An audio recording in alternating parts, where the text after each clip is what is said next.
Movie की शुरुआत में हमें दिखाया जाता है कि सेलेस्टियल्स नाम के ताकतवर प्राणियों ने सूरज और बाकी जिंदगी की शुरुआत की थी, जिसकी वजह से पूरे ब्रह्मांड में संतुलन बना रहा। लेकिन एक दिन अंतरिक्ष की गहराइयों से डिविएंट्स नाम की एक खतरनाक शिकारी प्रजाति निकलती है, जो अपने रास्ते में आने वाली हर चीज को खत्म करना शुरू कर देती है। तब सेलेस्टियल्स के लीडर अरिशम ओलंपिया ग्रह से एटर्नल्स नाम के अमर सुपर हीरोज की एक टीम को बुलाते हैं और उन्हें डोमो नाम के अपने जहाज से धरती पर भेज देते हैं। अब हमें 5000 बीसी का मेसोपोटामिया दिखाया जाता है, जहां कुछ लोग आराम से मछली पकड़ रहे होते हैं। तभी अचानक समुद्र से कई डिविएंट्स बाहर निकल आते हैं और उन लोगों पर हमला कर देते हैं। लेकिन उसी समय इटर्नल्स वहां पहुंच जाते हैं और अपनी शक्तियों से उन लोगों की जान बचाने लगते हैं। इकारिस अपनी आंखों से निकलने वाली लेजर बीम और उड़ने की ताकत से डिविएंट्स पर हमला करता है, जबकि मक्कारी अपनी सुपर स्पीड से सभी लोगों को सुरक्षित जगह पहुंचा देती है। दूसरी तरफ किंगो दूर से अपने एनर्जी ब्लास्ट छोड़कर हमला करता है, जबकि थीना और गिलगमेश एनर्जी से बने हथियार निकालकर सीधे डिविएंट्स से भिड़ जाते हैं। इसके बाद सभी के बीच जबरदस्त लड़ाई शुरू हो जाती है, लेकिन इटर्नल्स की शानदार टीम वर्क की वजह से डिविएंट्स ज्यादा देर तक टिक नहीं पाते और एक एक करके मारे जाते हैं। लड़ाई खत्म होने के बाद टीम की लीडर एजाक अपनी हीलिंग पावर से घायल हुए सभी साथियों को तुरंत ठीक कर देती है, लेकिन वहां मौजूद लोग इटर्नल्स को देखकर डर जाते हैं और उन पर हमला करने की कोशिश करते हैं। तभी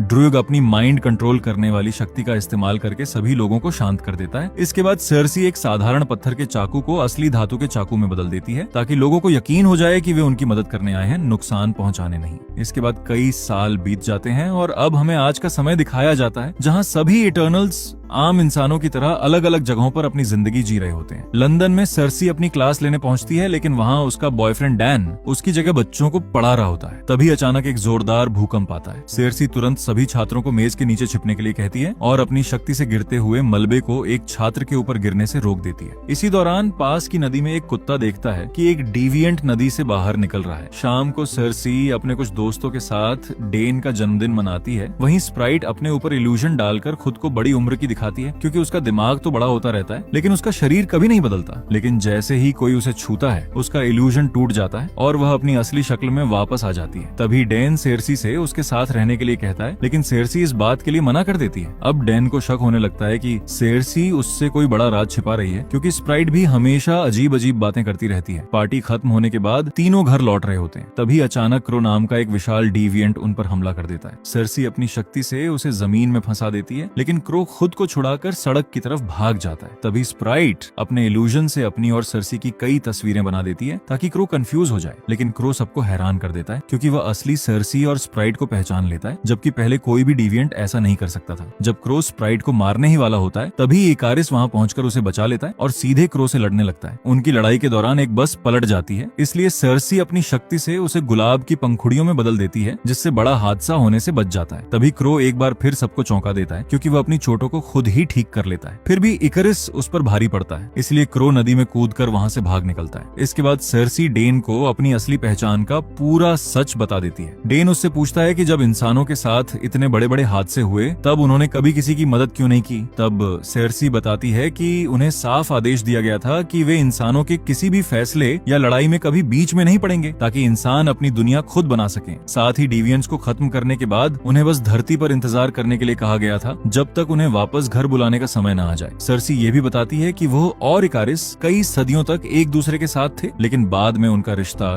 टूट गया। इसके बाद सर्सी अपने अपार्टमेंट वापस जाती है और स्प्राइट विकारिस के साथ इन सभी घटनाओं पर बात करती है। आखिर में तीनों इस नतीजे पर पहुंचते हैं कि भूकंप और डिविएंट्स का वापस लौटना एक दूसरे से जुड़ा हुआ है, इसलिए अब पूरी टीम को दोबारा इकट्ठा करना बहुत जरूरी है। इसके बाद हमें 575 ईसा पूर्व का बेबीलोन दिखाया जाता है। यहाँ इंसान इटर्नल्स की मदद से धीरे धीरे तरक्की कर रहे होते हैं। जब भी डिविएंट्स उन पर हमला करते हैं, इटर्नल्स तुरंत मिलकर उनका सामना करते हैं। हर बार डिविएंट्स बेहद खतरनाक और बेरहम होते हैं, लेकिन इटर्नल्स की शानदार टीम वर्क के सामने वे ज्यादा देर तक टिक नहीं पाते और जल्दी ही मारे जाते हैं। एक बड़ी लड़ाई खत्म होने के बाद अजाक अपनी खास शक्ति की मदद से आरिशेम से संपर्क करती है। वह उसके प्लान की इज्जत तो करती है, लेकिन इंसानों के साथ जो होने वाला है है उसे लेकर खुश नहीं होती। इस पर अरिशम उसे कहता है कि वह इंसानों से लगाव न रखे और सिर्फ अपना मिशन पूरा करे। इसके बाद आजक वापस उस जगह लौट आती है जहाँ सभी इटर्नल्स इंसानों के बीच खुलकर रह रहे होते हैं। इधर फास्टोस इंसानों की मदद के लिए स्टीम इंजन बना रहा होता है, जबकि स्प्राइट अपने इल्यूजन से बच्चों को ऐसी कहानियां दिखाती है जो उनके सामने सच होती हुई दिखाई देती हैं। दूसरी तरफ ड्रूइग अपनी माइंड कंट्रोल करने वाली शक्ति से लोगों की लड़ाइयां रुकवा देता है, लेकिन मक्कारी उसे याद दिलाती है कि उन्हें इंसानों के फैसलों में दखल नहीं देना चाहिए। वहीं दूसरी ओर इकरिस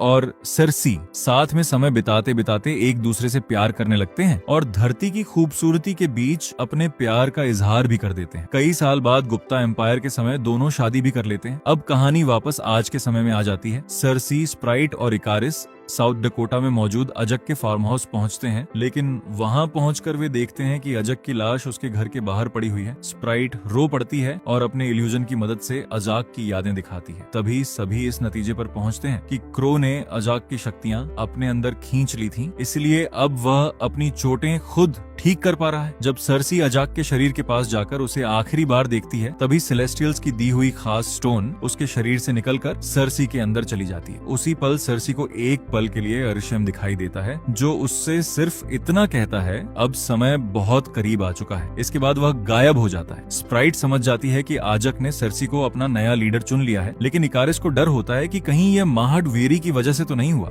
तभी हमें एक और पुरानी याद दिखाई जाती है। अब साल 1521 एडी का टेनोचतिलान दिखाया जाता है, जहां एटर्नल्स धरती पर बचे आखिरी डिविएंट्स से लड़ रहे होते हैं। उसी समय इंसान भी आपस में भयानक युद्ध लड़ रहे होते हैं, लेकिन आजक ध्रुइक को उन्हें रोकने की इजाजत नहीं देती। तभी अचानक थेना की तबीयत बिगड़ने लगती है। वह कहती है कि अब बहुत देर हो चुकी है और जल्द ही सब लोग मरने वाले हैं। इतना कहते ही उसकी आंखें बदल जाती हैं और वह अचानक अपने ही साथियों पर हमला कर देती है। किसी को भी इसका अंदाजा नहीं होता, इसलिए कई लोग घायल हो जाते हैं। अजक जानबूझकर खुद को उसके करीब आने देती है और अपनी शक्ति से उसके दिमाग को शांत करने की कोशिश करती है। कुछ पल के लिए थेना शांत भी हो जाती है, लेकिन फिर दोबारा अजक पर हमला कर देती है। तभी गिलगमेश आगे आता है और उससे लड़ते हुए आखिरकार उसे बेहोश कर देता है। बाद में जब थेना होश में आती है तो उसे कुछ भी याद नहीं रहता। तब अजक सभी को बताती है कि थेना माडवेरी नाम की एक खतरनाक बीमारी से पीड़ित है। ये बीमारी उनकी बहुत पुरानी यादों के एक दूसरे से टकराने की वजह से होती है, जिससे धीरे धीरे इंसान अपना दिमागी संतुलन खो देता है। इसका कोई इलाज नहीं है। अगर उसे पूरी तरह ठीक करना है तो उसकी सारी यादें मिटानी होंगी ताकि वह नई जिंदगी शुरू कर सके। अजाक को यही सबसे सुरक्षित रास्ता लगता है, लेकिन बाकी इटर्नल्स इसके लिए तैयार नहीं होते, क्योंकि वे अपनी पुरानी थेना को खोना नहीं चाहते। तभी ड्रुइग गुस्से में आजक से सवाल करता है। उसका कहना होता है कि वह इंसानों को हर बार एक दूसरे को मारते हुए देख देख कर थक चुका है और अब वह चुप नहीं रहेगा। इतना कहकर वह अपनी शक्ति से पूरे युद्ध को रोक देता है और वहाँ से चला जाता है। जाते जाते वो कहता है कि अगर कोई उसे रोकना चाहता है तो उसे मारना पड़ेगा। इसके बाद गिलगामेश खुद थेना की जिम्मेदारी लेने का फैसला करता है। अजैक उसकी बात मान लेती है और बाकी सभी ईटर्न्स को इंसानों के बीच अपनी अपनी जिंदगी जीने की इजाजत दे देती है। क्योंकि डिविएंट्स अब खत्म हो चुके थे, इसलिए अब उन्हें सिर्फ अपने घर वापस बुलाए जाने का इंतजार करना था। अब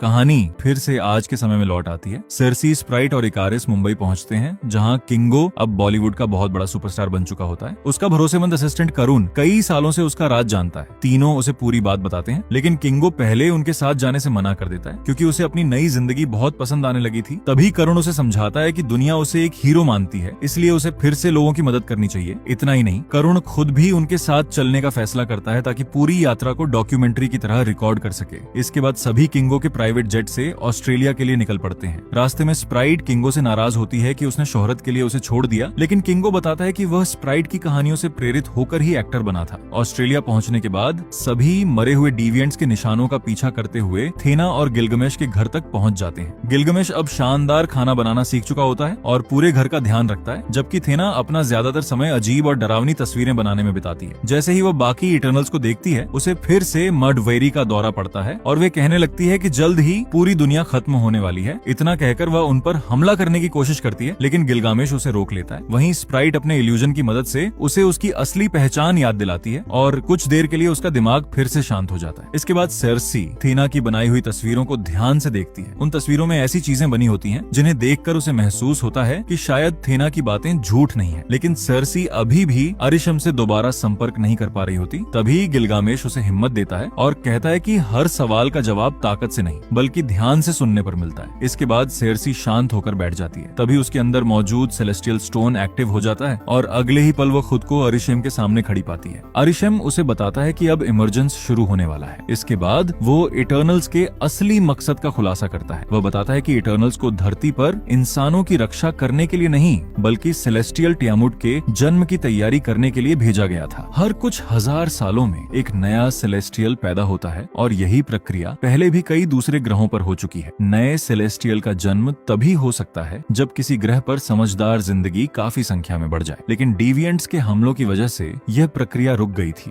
इसलिए अरिशम ने इटर्नल्स को भेजा ताकि वे डिविएंट्स को खत्म कर दें और इंसानों की आबादी बढ़ती रहे। अब जब डिविएंट्स खत्म हो चुके हैं और धरती पर इंसानों की संख्या काफी बढ़ गई है तो टियामुट के जन्म का समय आ चुका है। लेकिन इसका मतलब ये है कि टियामुत के बाहर आते ही धरती पर मौजूद सारी जिंदगी खत्म हो जाएगी। ये सुनकर सेर्सी पूरी तरह हैरान रह जाती है, लेकिन अरिशम कहता है कि यही सृष्टि का नियम है, एक दुनिया खत्म होती है ताकि नई दुनिया बन सके। इसके बाद अरिशम एक और चौंकाने वाला सच बताता है। वो कहता है कि ओलंपिया नाम का कोई ग्रह कभी था ही नहीं। सेर्सी और बाकी सभी एटर्नल्स असली जीव नहीं है बल्कि वर्ल्ड फोर्ज में बनाए गए आर्टिफिशियल बीइंग्स हैं जिन्हें सिर्फ सेलेस्टियल्स के मिशन पूरे करने के लिए बनाया गया है। सेर्सी ये सब इसलिए याद नहीं कर पाई क्योंकि हर इमरजेंस के बाद सभी इटर्नल्स की यादें मिटा दी जाती हैं और उन्हें नए मिशन पर भेज दिया जाता है। इसके बाद आरिशम बताता है कि डिविएंट्स को भी उसी ने बनाया था ताकि वे दूसरे खतरनाक जीवों को खत्म करके समझदार जिंदगी को आगे बढ़ने का मौका दें। लेकिन समय के साथ डिविएंट्स खुद ही सबसे बड़े शिकारी बन गए और उसके कंट्रोल से बाहर निकल गए। इसी वजह से उसने इटर्नल्स को ऐसा बनाया कि वे कभी खुद विकसित न हो सके। इसके बाद सेर्सी वापस अपनी टीम के पास लौटती है और उन्हें अरिशम की कही हुई सारी बातें बता देती है। ये सच सुनकर सभी पूरी तरह टूट जाते हैं। उन्हें यकीन ही नहीं होता कि वे असली इंसान नहीं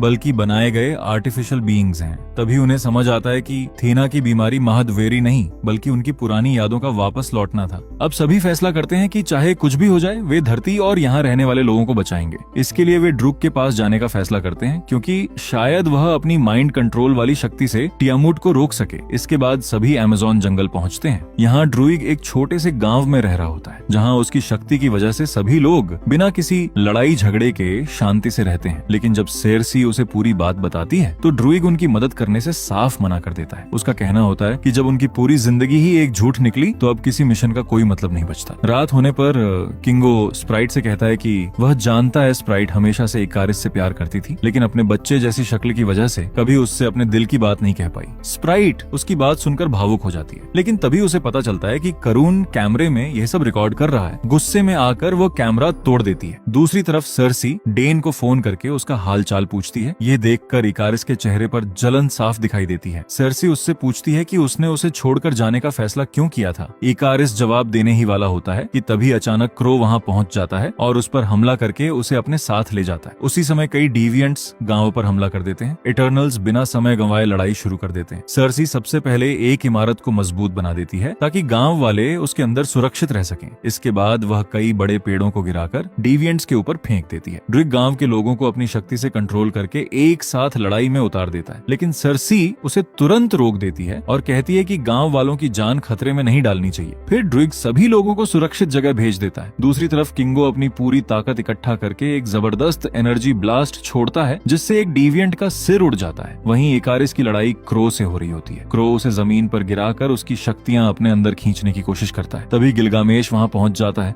और क्रो से भिड़ जाता है, लेकिन उसी दौरान थेना को फिर से दौरा पड़ता है और वह इकारिस पर हमला कर देती है। ये देखकर गिलगामेश तुरंत क्रो को छोड़कर थेना के पास जाता है और बड़ी मुश्किल से उसे शांत कर पाता है। तभी इकारिस एक उड़ने वाले डिविएंट का पीछा करते हुए उसे गांव के बीच में गिरा देता है और बड़ी मुश्किल से उसे शांत कर पाता है और अपनी लेजर बीम से कई डिविएंट्स को एक साथ खत्म कर देता है। तभी एक डिविएंट पीछे से उस पर हमला करने वाला होता है, लेकिन सेर्सी समय रहते उसे बचा लेती है। इस बार वह अपनी शक्ति से उस डिविएंट को सीधे एक पेड़ में बदल देती है। ये देखकर सभी हैरान रह जाते हैं क्योंकि सेर्सी पहले कभी किसी जीवित डिविएंट को इस तरह नहीं बदल पाई थी। इसी बीच गिलगामेश फिर से क्रो से भिड़ जाता है, लेकिन उसका पूरा ध्यान बार बार थेना पर जा रहा होता है। क्रो इसी मौके का फायदा उठाता है और उस पर जानलेवा हमला कर देता है। इसके बाद वह गिलगामेश की शक्तियां भी अपने अंदर खींच लेता है।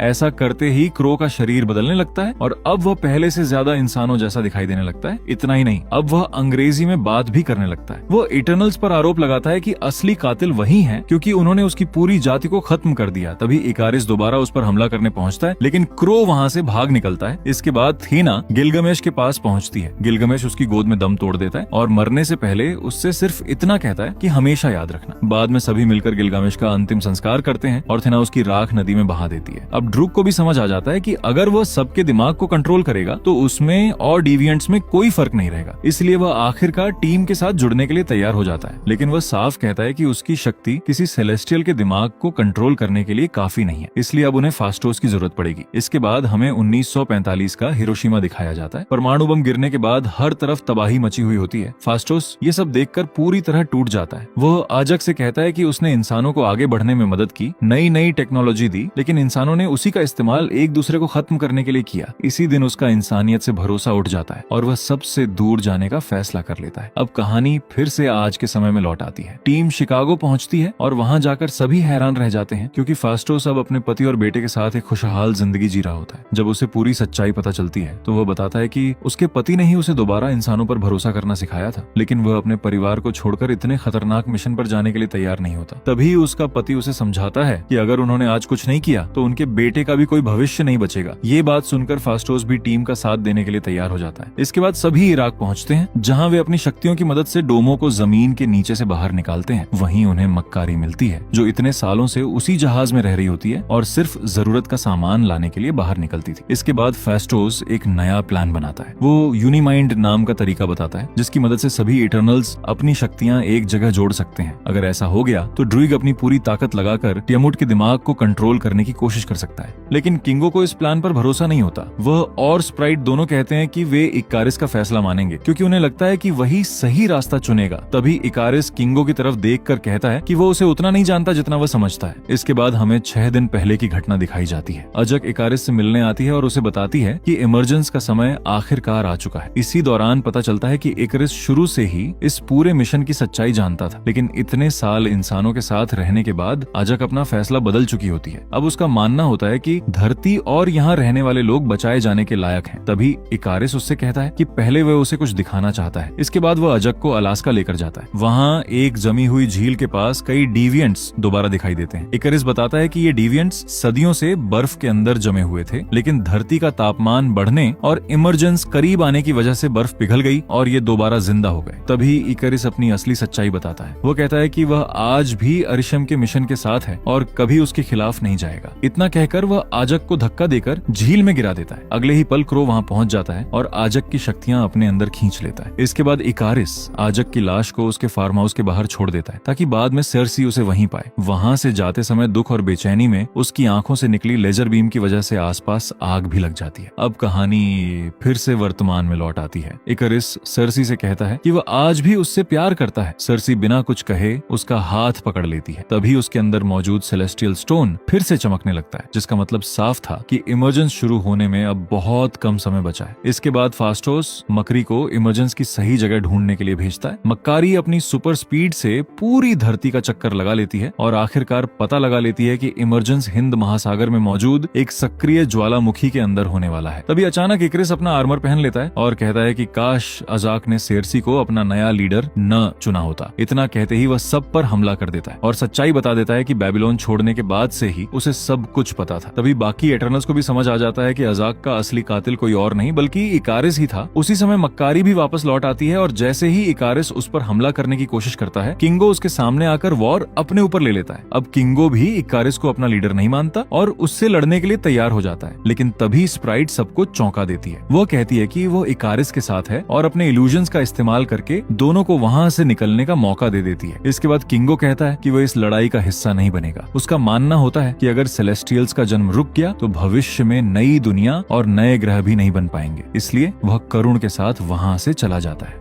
अब टीम के कई सदस्य उनका साथ छोड़ चुके थे, इसलिए सभी को नया प्लान बनाना पड़ता है। तभी ड्रूग सर्सी को याद दिलाता है कि उसने एक डिविएंट को पेड़ में बदल दिया था जो पहले कभी नहीं हुआ। शायद अब उसकी शक्तियां पहले से कहीं ज्यादा बढ़ चुकी हैं, लेकिन सर्सी को अब भी खुद पर भरोसा नहीं होता। तब थेना उसे समझाती है कि अजक ने उसे यूं ही अपना उत्तराधिकारी नहीं बनाया था। वह शुरू से जानती थी कि पूरी टीम में सिर्फ सर्सी ही इंसानों से सबसे ज्यादा प्यार करती है और वही उन्हें बचाने के लिए आखिरी दम तक लड़ेगी। ये सुनकर सर्सी खुद पर भरोसा कर लेती है। इसके बाद वह फास्टोस को अपने शरीर से सेलेस्टियल स्टोन निकालने देती है ताकि उसी की मदद से यूनी माइंड को एक्टिव किया जा सके। अब सभी इटर्नल्स उस ज्वालामुखी की तरफ निकल पड़ते हैं जहां टियामुट का जन्म होने वाला था। दूसरी तरफ इकारिस स्प्राइट को इमरजेंस की रक्षा करने का आदेश देता है, जबकि वह खुद डोमो के अंदर घुस जाता है। धीना उसे रोकने के लिए सीधे उससे लड़ने लगती है ताकि बाकी लोग आराम से यूनी माइंड शुरू कर सकें। आखिरकार यूनी माइंड एक्टिव हो जाता है और कुछ समय के लिए ज्वालामुखी शांत पड़ जाता है, लेकिन तभी इकारिस वहां पहुंच जाता है। सबसे पहले वह ड्रुइग को पकड़ लेता है और अपनी लेजर बीम से उसे मार डालता है। इसके बाद वह डोमो पर हमला करता है, जिससे जहाज बुरी तरह क्रैश हो जाता है। ये देखकर मकारी गुस्से से भर जाती है और पूरी ताकत के साथ इकारिस पर टूट पड़ती है। अपनी सुपर स्पीड की वजह से वह लगातार उस पर ताबड़तोड़ हमले करती रहती है। उसी समय ज्वालामुखी फिर से फटना शुरू हो जाता है और इमरजेंस दोबारा शुरू हो जाता है। सर्सी तेजी से ज्वालामुखी की चोटी की तरफ भागती है ताकि किसी तरह टियामत को रोक सके। दूसरी तरफ थेना और फास्टोस भी मक्कारी का साथ देते हैं और तीनों मिलकर इकारिस को रोकने की कोशिश करते हैं, लेकिन इकारिस की ताकत उन सबसे कहीं ज्यादा होती है, इसलिए वे मिलकर भी उसे ज्यादा देर तक नहीं रोक पाते। तभी अचानक क्रो भी वहां पहुंच जाता है। इस बार उसका निशाना इकारिस होता है, क्योंकि वे उसकी शक्तियां भी अपने अंदर लेना चाहता था। लेकिन बाकी इटर्नल्स जानते थे कि अगर क्रो और ताकतवर हो गया तो वह सबके लिए और बड़ा खतरा बन जाएगा, इसलिए वे पहले क्रो पर हमला कर देते हैं। मकारी अपनी सुपर स्पीड से मिट्टी का एक बड़ा बवंडर खड़ा कर देती है, जिसमें क्रो फंस जाता है। तभी थेना उसे जोरदार लात मारकर एक गुफा के अंदर गिरा देती है। क्रो के हटते ही इकारिस फिर से सर्सी के पीछे भागता है, लेकिन इस बार फास्टोस अपनी बनाई हुई खास मशीन से उसे जंजीरों की तरह बांधकर जमीन पर जकड़ देता है। दूसरी तरफ गुफा के अंदर क्रो गिलगमेश की आवाज निकालकर थेना के दिमाग से खेलना शुरू कर देता है। कुछ देर के लिए थेना उसकी बातों में उलझ जाती है और अपनी रक्षा करना भूल जाती है। क्रो जैसे ही उसकी शक्तियां अपने अंदर लेने वाला होता है, तभी वह गलती से गिलगामेश के आखिरी शब्द याद रखना दोहरा देता है। यह सुनते ही थेना को सब कुछ याद आ जाता है। अगले ही पल वह पूरी ताकत से हमला करती है और आखिरकार क्रो को हमेशा के लिए मार देती है। इसके बाद सर्सी ज्वालामुखी की चोटी पर पहुंचती है, जहां उसे आजाक खड़ी हुई दिखाई देती है, लेकिन अगले ही पल आजाक अचानक सर्सी पर हमला करके उसे चाकू मार देती है। तभी पता चलता है कि वह असली आजाक नहीं बल्कि स्प्राइट का बनाया हुआ एक इल्यूजन था। स्प्राइट हमेशा से सर्सी से जलती थी, क्योंकि सर्सी को एक बड़ी इंसान की तरह जीने का मौका मिला, जबकि वह हमेशा एक बच्ची जैसी ही दिखती रही। इसके बाद स्प्राइट अपनी शक्तियों का इस्तेमाल करके इमरजेंस को और तेज करने की कोशिश करती है, लेकिन तभी ड्रुआइग पीछे से आकर उसे बेहोश कर देता है। उसी समय पूरी धरती जोर जोर से कांपने लगती है और समुद्र में विशाल लहरें उठने लगती हैं, क्योंकि टियामुट धरती के अंदर से बाहर निकलना शुरू कर देता है। सर्सी उसके ऊपर चढ़कर अपनी शक्ति से उसे रोकने की कोशिश करती है। तभी इकारिस फास्टोस के जाल से खुद को आजाद कर लेता है और तेजी से सर्सी की तरफ बढ़ता है। लेकिन जैसे ही वह सर्सी के सामने पहुंचता है, उसके मन में उनके साथ बिताए हुए सैकड़ों सालों की सारी यादें एक साथ लौट आती हैं। आखिरकार वह चाहकर भी सर्सी को मार नहीं पाता। इसी मौके का फायदा उठाकर सर्सी यूनी माइंड को पूरी तरह एक्टिव कर देती है। अब सभी इटर्नल्स की शक्तियां एक साथ सर्सी के अंदर आ जाती हैं और उसकी ताकत कई गुना बढ़ जाती है। इसके बाद सर्सी अपनी शक्ति का इस्तेमाल करके टियामुट के पूरे शरीर को एक विशाल पत्थर की मूर्ति में बदल देती है। इस तरह टियामुट का जन्म हमेशा के लिए रुक जाता है और पूरी धरती तबाह होने से बच जाती है। अपनी गलती का एहसास होते ही इकारिस की आंखों में आंसू आ जाते हैं। वह सर्सी से माफी मांगता है और फिर सीधा अंतरिक्ष की तरफ उड़ जाता है। आखिर में वह सूरज के अंदर चला जाता है और वहीं उसकी मौत हो जाती है। इकारिस के जाने के बाद स्प्राइट पूरी तरह टूट जाती है, लेकिन सर्सी के अंदर अभी भी यूनी माइंड की थोड़ी शक्ति बची हुई होती है, इसलिए वे स्प्राइट की अमरता खत्म कर देती है ताकि अब वह भी एक आम इंसान की तरह अपनी जिंदगी जी सके। मिशन पूरा होने के बाद सभी इटर्नल्स एक बार फिर अलग अलग रास्तों पर निकल जाते हैं। धीना, मकारी और ड्रुइग डोमो में बैठकर दूसरे इटर्नल्स को ढूंढने निकल पड़ते हैं। फास्टोस अपने परिवार के पास वापस लौट जाता है। स्प्राइट एक बोर्डिंग स्कूल में दाखिला ले लेती है और किंगो फिर से अपनी फिल्मों की दुनिया में लौट जाता है। दूसरी तरफ सर्सी भी डेन के पास वापस चली जाती है और डेन उसे उसकी असली पहचान के साथ ही अपना लेता है। लेकिन तभी अचानक आसमान में अरिशम दिखाई देता है। वह सर्सी, किंगो और फास्टोस को अपने सामने बुला लेता है। अरिशम कहता है कि उसे पता चल चुका है कि उन्होंने उसके मिशन के खिलाफ जाकर उसे धोखा दिया है, इसलिए अब वह तीनों को अपने साथ ले जाएगा, जहां उनका फैसला किया जाएगा। और इसी के साथ मूवी यहीं खत्म हो जाती है। और हाँ, सब्सक्राइब किए बिना मत जाना।